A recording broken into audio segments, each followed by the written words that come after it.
Bharatiya Janata party కేంద్రంలో అధికారం చేపడుతున్న పార్టీ. ప్రధానమంత్రి నరేంద్ర మోదీ గారి మేనియాతో ఆ రాష్ట్రాలలో ప్రభుత్వం ఏర్పాటు చేసి తన సత్తా చాటుతుంది. మన తెలంగాణ రాష్ట్రంలో మాత్రం పూర్తి భిన్నంగా ఉంది. ఇక బీజేపీలో మోదీ మేనియాతో ఇతర పార్టీ నుంచి వచ్చిన నాయకులు, వ్యాపారవేత్తలు, సినీ ప్రముఖులు చేరారు.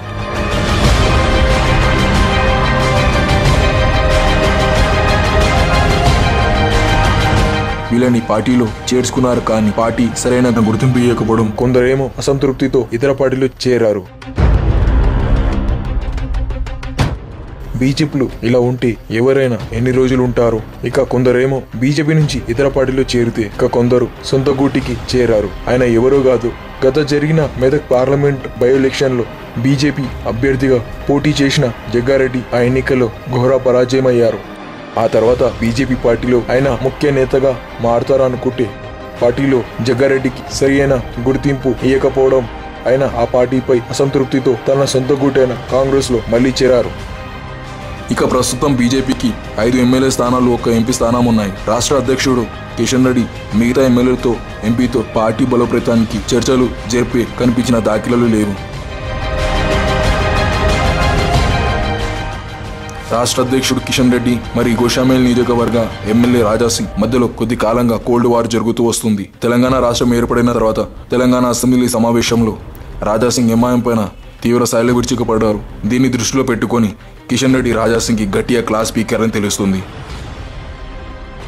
మిగతా విషయంలోకి వస్తే భారతీయ జనతా పార్టీ గత నగరపాలిక సంస్థ ఎన్నికల్లో ఇటు హైదరాబాద్, సికింద్రాబాద్ పరిధిలో 3 నుంచి కేవలం 5 సీట్లకే దక్కించుకోగలిగింది.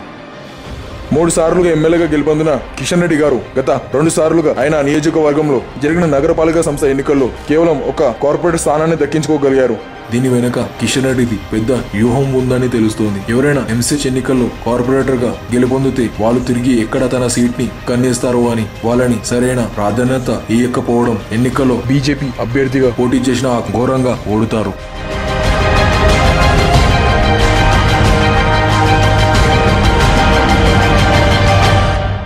ఇది ఇలా ఉంటే మహబూబ్ నగర్ మాజీ ఎమ్మెల్యే ఎన్ఎం శ్రీనివాస్ రెడ్డి ఇంకా నాగం జనార్దన్ రెడ్డి వీరిద్దరు కూడా తొందరలో భారతీయ జనతా పార్టీకి వీళ్ళిద్దరూ గుడ్ బై చెప్పనున్నారు.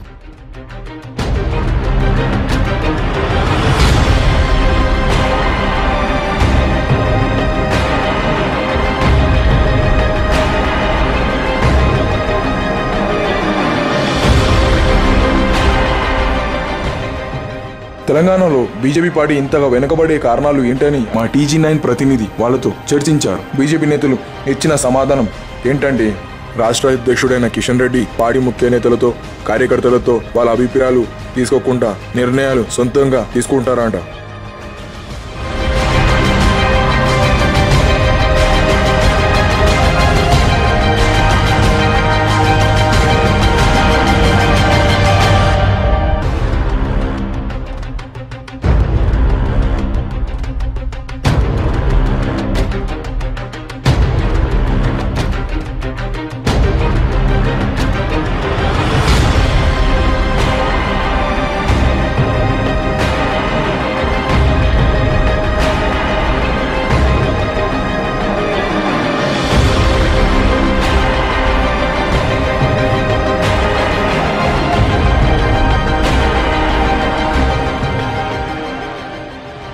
రాజాసింగ్ తన సొంత పార్టీలోనే కొందరు ముఖ్య నేతలు తనకు అంచివేయడానికి ప్రయత్నిస్తున్నారని, అందుకే తను పార్టీ కార్యకలాపాలకు దూరంగా ఉంటున్నారని తెలిపారు. తన పార్టీలోనే కొందరు ఇతర పార్టీకి నేను వెళ్తున్నానని పుకార్లు సృష్టించి తన రాజకీయ జీవితం ఎటు మలుపు తిరుగుతుందని డైలమాలో పడ్డారు.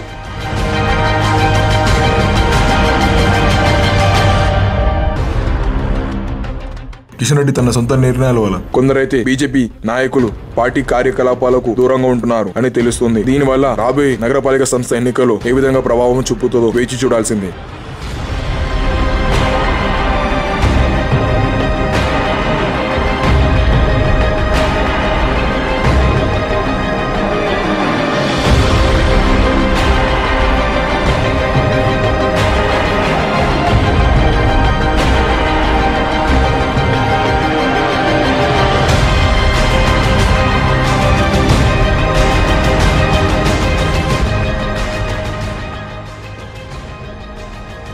తెలంగాణ రాష్ట్రంలో భారతీయ జనతా పార్టీ పరిస్థితి ఇలా ఉండే కారణం కిషన్ రెడ్డి గారని తెలుస్తుంది. ఎందుకంటే కొత్తగా పార్టీలో చేరిన కార్యకర్తలు కానివ్వండి, సినీ ప్రముఖులు, ఇంకా వ్యాపార వ్యక్తులు, ఇంకా ఇతర పార్టీ నుంచి వచ్చిన నేతలు వీళ్ళని సరిగ్గా ప్రాధాన్యత ఇవ్వకపోవడం, సరైన పార్టీ బాధ్యతలు అప్పచెప్పకపోవడం, వాళ్ళు పార్టీపై అసంతృప్తితో మిగతా పార్టీలో చేరుతున్నారు. ఇది ఇలానే కొనసాగితే రాబోయే నగరపాలిక సంస్థ ఎన్నికల్లో భారతీయ జనతా పార్టీ కూడా ఓటమి తప్పదని తెలుస్తుంది.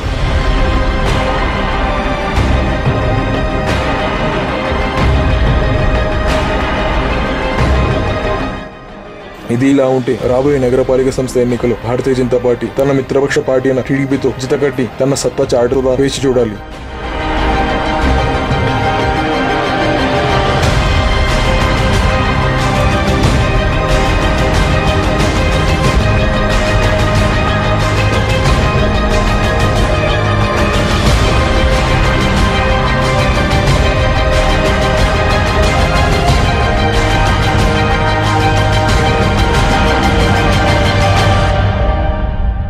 టీఆర్ఎస్ రాష్ట్రంలో అధికారం చేపడుతున్న పార్టీ. ఈ పార్టీ గత ఎన్నికలో భారీ మెజారిటీతో తన గాడుపు చూపుచుకుంటా దూసుకు వస్తుంది. తెలంగాణ రాష్ట్రంలో టీఆర్ఎస్ తన దూకుడిని ఎవరు ఆపలేరని రాబోయే నగరపాలిక సంస్థలు ఎన్నికల్లో కూడా తన సత్తా చట్టా చాటి తనే మేయర్ సీట్ ని కైవసం చేసుకుంటుందని ఆ పార్టీ నేతలు ఆశాభావం వ్యక్తం చేశారు. టీఆర్ఎస్ లో గత కొన్ని రోజులుగా ఇతర పార్టీ నుంచి వచ్చిన వలస నేతలు చేరికలు చాలా జోరుగానే జరుగుతున్నాయి. దీనివల్ల నగరపాలిక సంస్థ ఎన్నికల్లో టీఆర్ఎస్ కి లాభం కూర్చోనున్నదని విశ్లేషకుల అంచనా.